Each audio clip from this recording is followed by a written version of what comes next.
Yes, sir, I'm going live. Okay.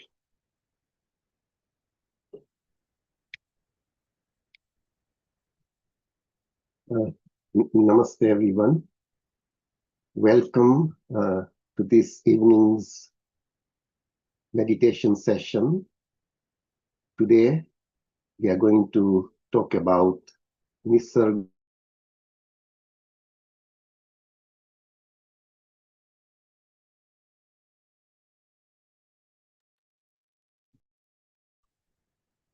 Namaste, everyone.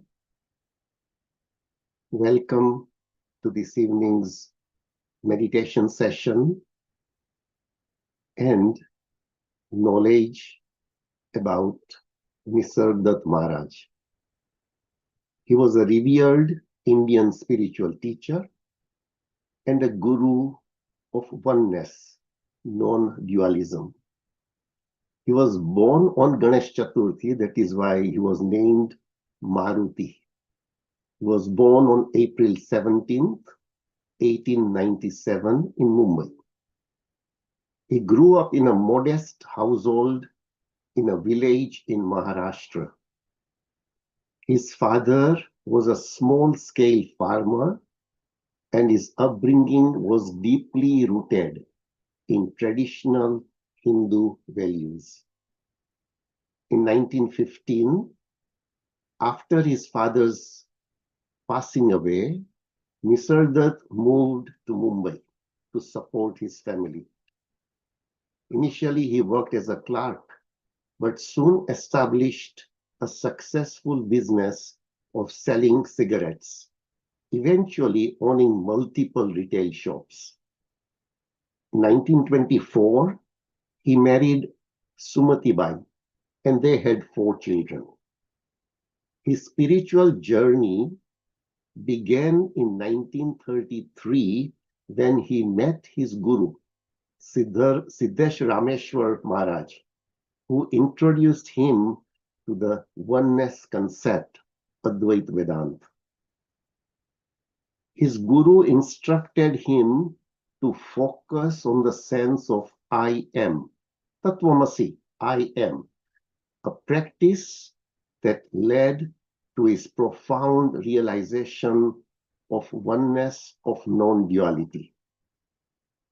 Following his guru's passing away in 1936, Nisargadatta Maharaj renounced his business and embarked on a pilgrimage right across India before returning to Mumbai. Nisargadatta Maharaj became widely known after the publication of I Am That in 1973, an English translation of his talks compiled by Maurice Friedman. His teachings emphasized direct self-inquiry and the realization of one's true nature beyond the ego.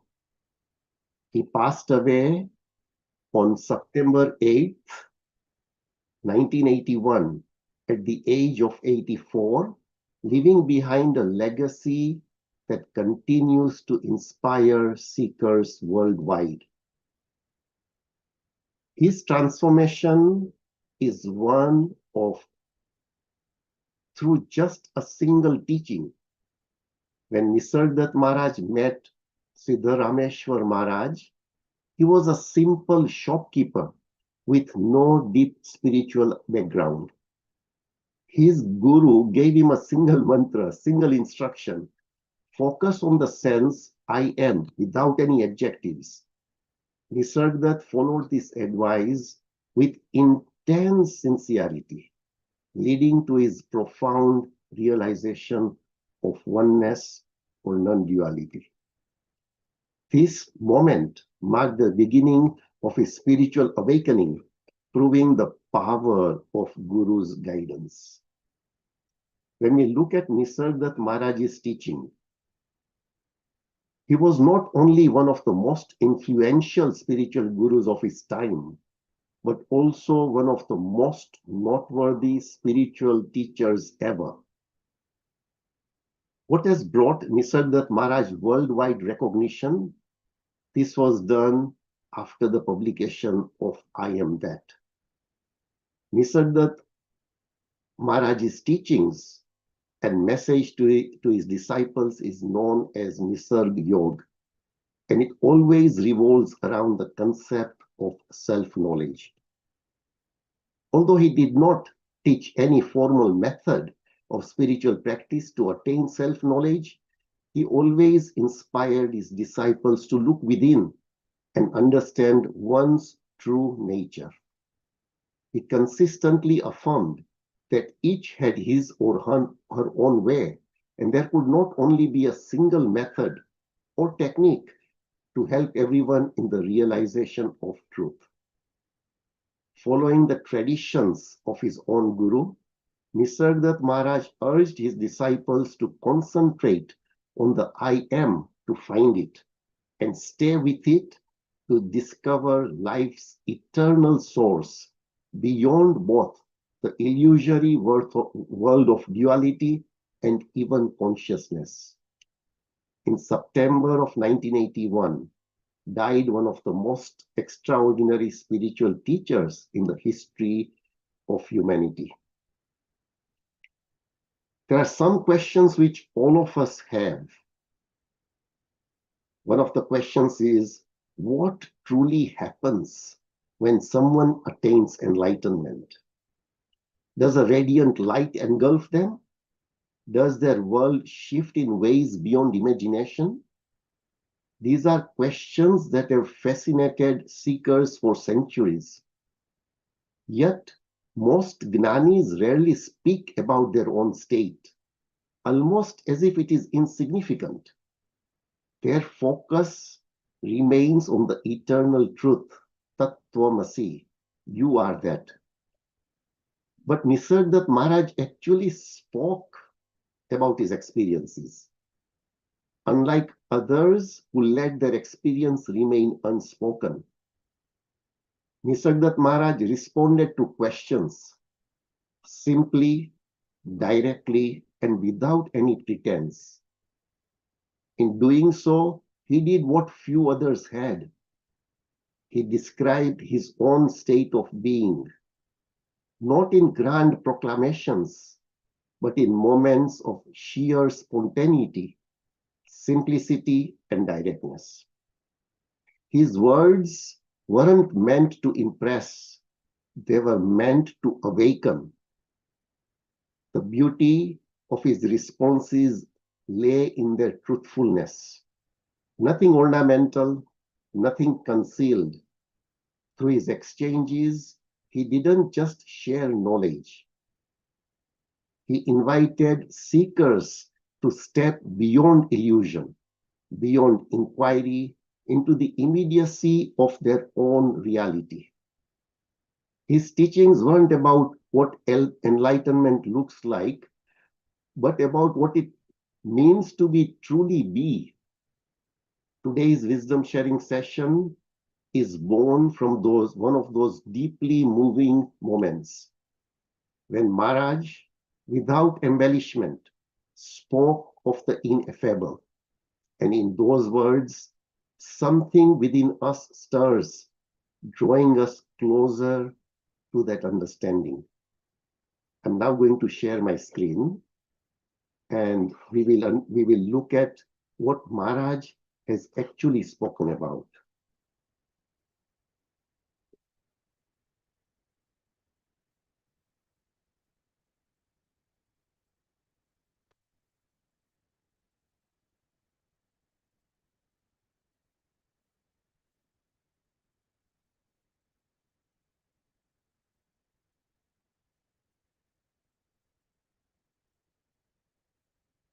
The awakening of Nisargadatta Maharaj,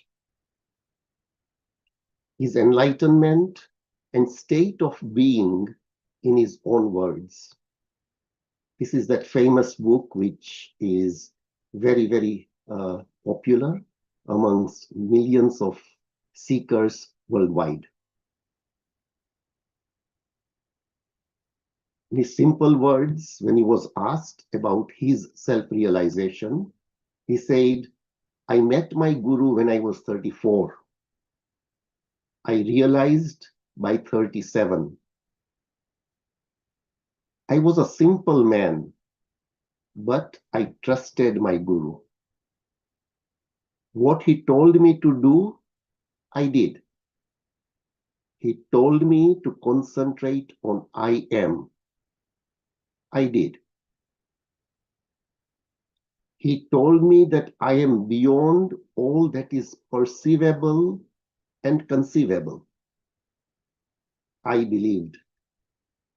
I gave him my heart and soul, my entire attention, and the whole of my spare time.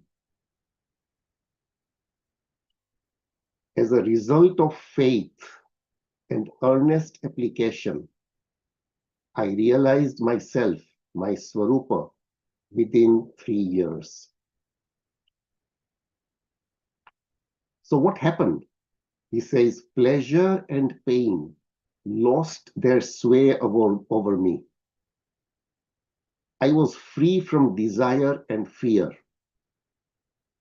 I found myself full, needing nothing.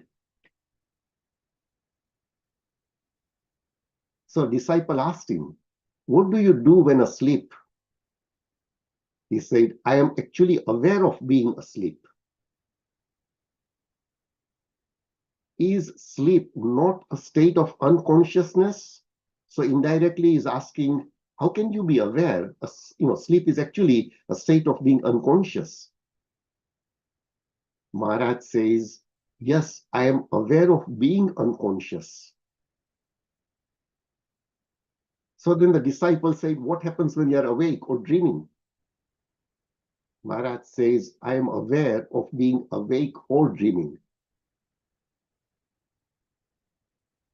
So the disciple then inquires further, please tell us squarely, are you conscious or unconscious? Maharaj says the enlightened, the Gnani, is neither. The disciple asks, do you experience the 3 states of waking, sleeping, and dreaming as we do? Maharaj says all 3 states are sleep to me. My waking state is beyond all 3. The 3 states rotate as usual. There is waking and sleeping and waking again, but they do not happen to me. They just happen. To me, nothing ever happens. There is something changeless, motionless, immovable, rock-like, unassailable, a solid mass of pure being, consciousness, bliss. I am never out of it. Nothing can take me out of it, no torture, no calamity.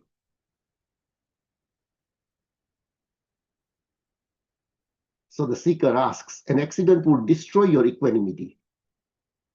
Maharaj replies, the strange fact is that it doesn't. To my own surprise, I remain as I am, pure awareness, alert to all that happens. You could as well see me jumping into the fray to save somebody and getting killed, yet to me, nothing happens. So a seeker asks, are you ever glad or sad?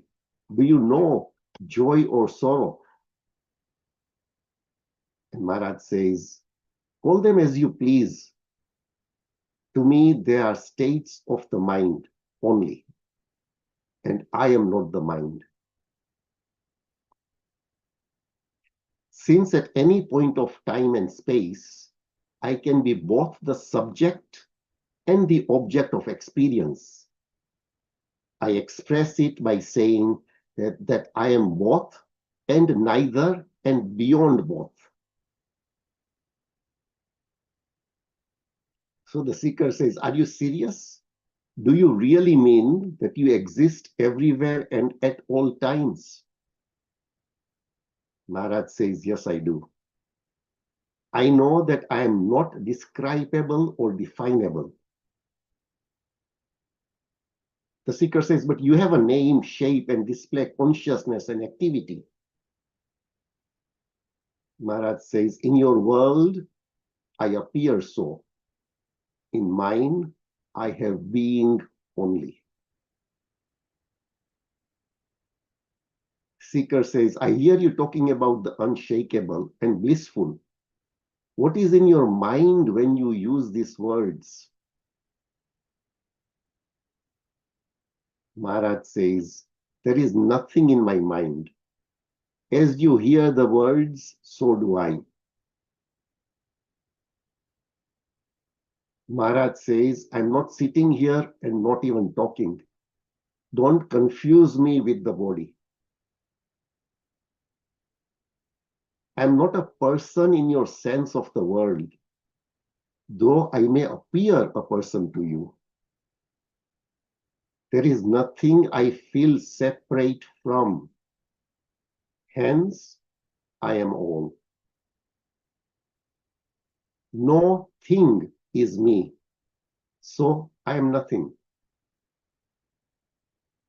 This body appears in your mind. In my mind, nothing is. To you, the body is real. To me, there is none. I do nothing, nor is anything done to me. I appear to depend on everything, but in fact, all depends on me.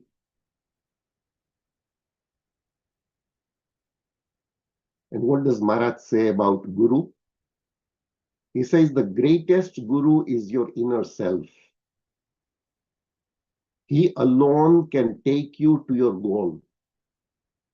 He alone meets you at the end of the road. Truly, he is the supreme teacher. We will now start our meditation. I'm going to continuously play gems of Nisargadatta Maharaj.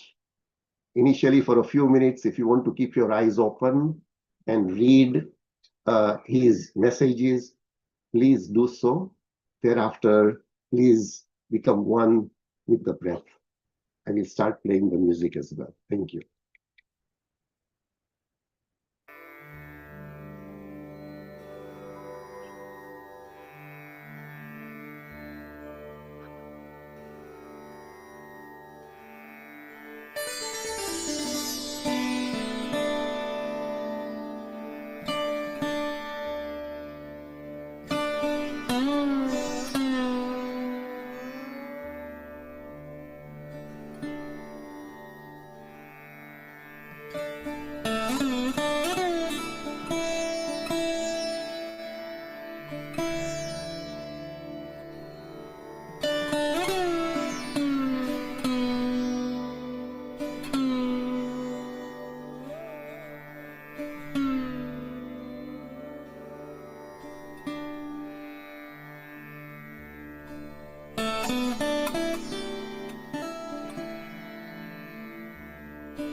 Masters, 30 seconds left.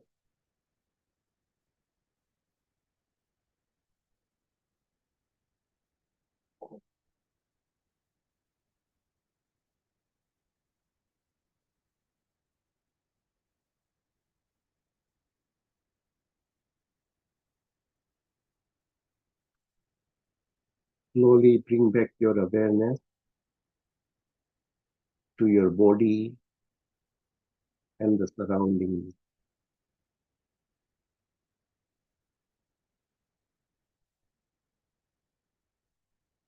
5, 4, 3, 2, 1.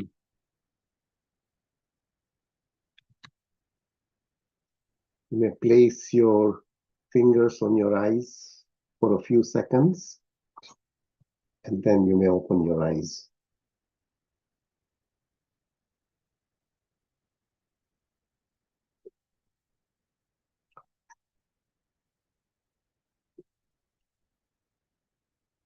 Masters, thank you very much for joining this evening's meditation session. If anyone has anything to share, please feel free to unmute yourself and share any experience.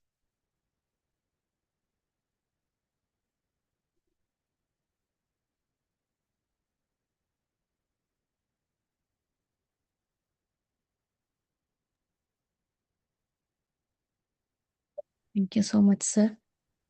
A great wisdom and wonderful session.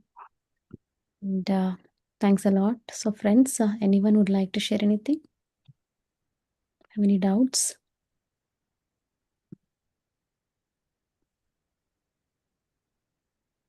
Okay. So,